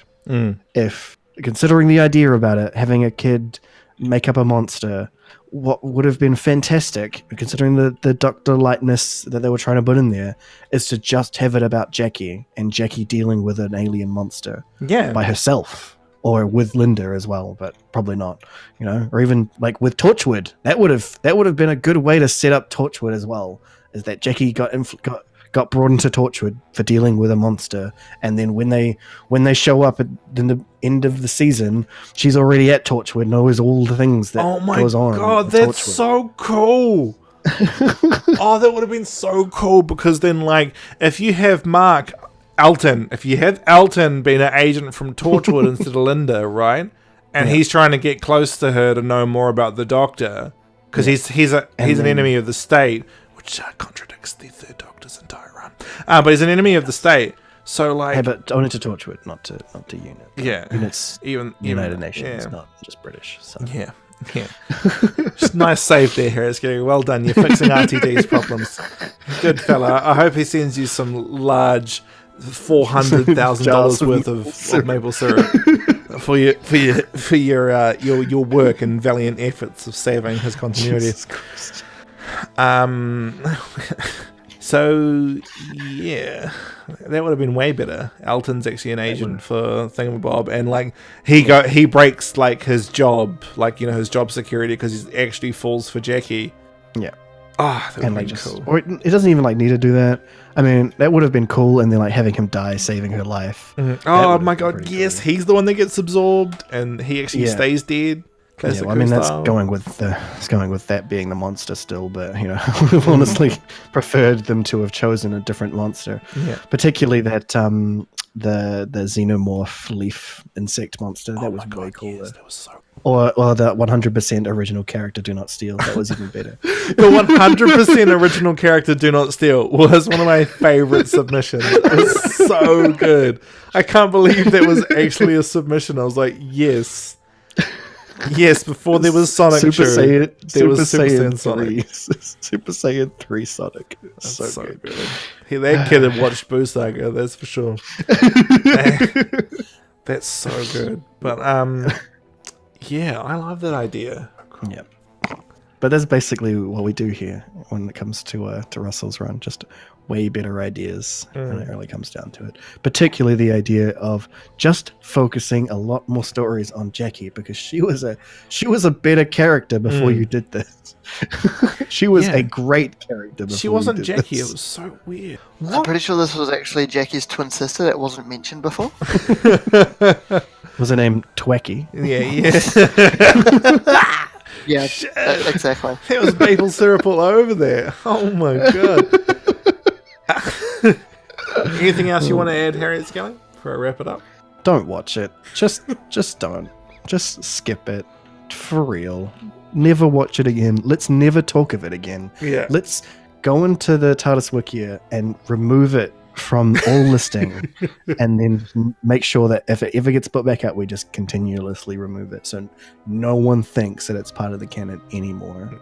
And the late Crow and I both know somebody who actually doesn't know it's part of the canon, so that's good. Exactly. That's good.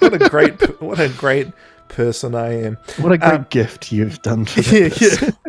I've never seen those 3 episodes. Oh, yeah. So I need to write to Netflix and just all the broadcasting and all the websites. get them to remove it on a from massive raid across the globe and remove the story. No. We just need to recreate the bad wolf virus. That's what we needed. Yeah. Oh, that's right. They talked about his computer exploded.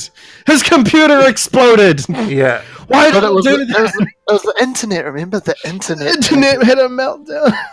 Yeah. Okay, you do work in IT, so that must have pissed you off so much. Okay, so I'm gonna have to take the reins here and get us off this stupid story and get us onto the 8th Doctor and his magnificent hair. Okay, so Love and Monsters. I talked to Harriet Skelly about this issue earlier this week. He talks to Linda, and by he I mean, oh, I'm glad I'm not a Kennedy. He talks to Linda about Torchwood, like Torchwood's an everyday name. Yeah. And that's the second time in as many story arcs that's happened. Yep. Problem with this story is it happens on contemporary Earth at a time period where Torchwood is supposed to be super, ultra, mega not known. Yep. So that's great. And you know what's fantastic is series 1 of Torchwood breaks this rule as well. And I can't wait to cover that. They keep killing Susie. Also, all the time, the real cops are always like, oh, bloody Torchwood. And yeah. All the public are like, bloody Torchwood. Like, really? Is it that one, that you're always complaining about it? Yeah, they shouldn't know. It's meant to be a government secret. That's the whole point. That's actually the line at the beginning of the episode. To be fair, it doesn't help that they have the word Torchwood stenciled on their van thing. Yeah. Yeah, that's so dumb, right? You're meant to be a secret government facility. It's like, does anybody here read Russian literature at all? No, I'm the only weird one. That's okay. Depends. Are you talking about Night Watch? Yes. So in Night Watch, yes, I've read that. they work for the Vlad Lighting Company. Yeah. All of their because they're a secret society. All of their stuff they work for some poor looking lighting company. But you go inside their building and it's high tech and awesome. And in the second movie they play basketball for no reason. One of my favorite book series does that as well. Oh yeah, that's pretty cool. One of my favorite book series has this super high-tech mercenary for hire ship, but on the outside it looks like this derrick about to fall apart merchant vessel. Yeah, no, well you have to, right? Because you're meant to be a secret. So yeah, Russell. It's called a cover. It's called a cover, Russell. I don't know if you heard this. When you're a secret, people don't usually know about it. Outside of the people who think it's a secret. So apparently the whole of Cardiff think it's a secret, and so does London. It's a public secret. They don't tell anybody. It's a public secret. Yeah. It's like how in series 4, that guy goes, "You work for the unit, not Torchwood." I'm like, how do you guys know about Torchwood? What's happening? It's because unit know about Torchwood. Unit should be the only people who know about Torchwood. It's so annoying. That's kind of the point. Yeah, so Linda not talking about Torchwood openly, and it's so stupid. And Victor's like, oh, I'm glad I'm not a Kennedy. He's all like, oh, hey, I've got these photos, and the thing that annoys me, and Moffat does this as well, is the shots are publicity photo shots. Yep. And I'm just like, oh, that takes me right out of the story. It's like when they reference Classic Who and Moffat's run, and Osgood's house, she has photos of the doctors and their publicity shots. They're not from actually in the show. I was like, oh, that's awkward. That same photo they keep using of Susan. And I love that she's being mentioned, but but that's not the photo that you should be using. Please don't do that. But hey, what's good? Yeah, so that's good. Oh yeah, I was good. Oh dude, her in unit in Big Finish's unit run. Wow, her and Kate are fantastic. They bounce off each other so well. The screams. There's another moment that's handled poorly. Okay, this is annoying to me. It's like the episode. Yeah. Another moment. Another moment. Poorly. That's what you need to call this episode of Whoscussion. Oh my god. Doctor Who and the moment handled poorly. That's the name of this week's episode. Yeah, but to be fair, to label the whole part A, that would be a bit of a disservice to the... Yeah, I guess. Yeah, that's a good point. But Satan and another moment handled poorly. Oh, yes. Doctor Who, Satan, and another moment handled poorly. There we go. That's done. That's confirmed. Whoscussion canon. So we've got Bridget and her want to find the daughter. That, if I'm being honest, that should have been... She should have been the only character. She's looking for her daughter. She knows about the Doctor through, some forums on the internet. And she thinks this man can find her daughter in London.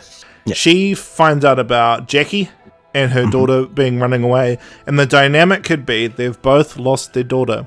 Yeah, that would have been way better. That would have been so good, and I'm really peeved that wasn't the case, because if you're gonna have this subject matter in your show, it cannot ever be used as a joke. Yeah, and Russell doesn't get that, because I just think that maple syrup does that to your brain. And the end with the reveal that he's been in a fugue state about his mother dying. Yeah. That isn't handled tactfully at all. I think the cinematography is good. I don't remember it. I don't remember it because that's the night my mother died. Yeah. No, the thing about that generally is that would be the last thing that you could ever forget. Yeah. Actually. So that was weird. And so I think the cinematography for that was pretty good, though, where it shows 1970s film reel being used for the flashbacks of his mum. I think it was handled very nicely. Problem is, the rest of that subject wasn't. So Russell, for somebody who's famous for writing dramas, do you get people? Do you get us? I suppose it's hard when your ears and your eyes and your nose and your mouth are filled to the brim with maple syrup. It's quite hard. I think Russell T. Davies was actually replaced by a replicant a long time ago, and he's just been trying to trick people into believing that he's human, and that's been going on this whole time.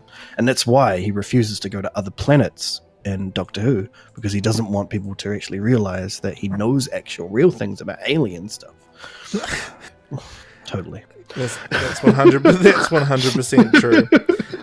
So the interesting thing is I've just had a look, and Dan Zeff, the director, it appears this is his only episode. Yep. So sorry, bruv. Russell killed your Doctor Who career. That's great. That is fantastic. Before we wrap up today, is there anything anybody wants to add? Yeah, sorry. Got maple on the mind. Is there anything anybody wants to go over or wrap up or get off their chest just before we finish this up for the day? Please, no, I'm good. Please make it stop. Yeah. So next week, guys, we've got Fear Her and the end of Series 2. And I don't want to do Fear Her, but I think it's only fair that I do. I've covered the 3 worst episodes of this season. I think that's great. I love that. Do you want me to take one for the team next week? No, I'll be alright, mate. I'll be right. Okay, cool. Well, we'll catch you in part B. And the Late Crow, thank you very much for joining us. Thanking you.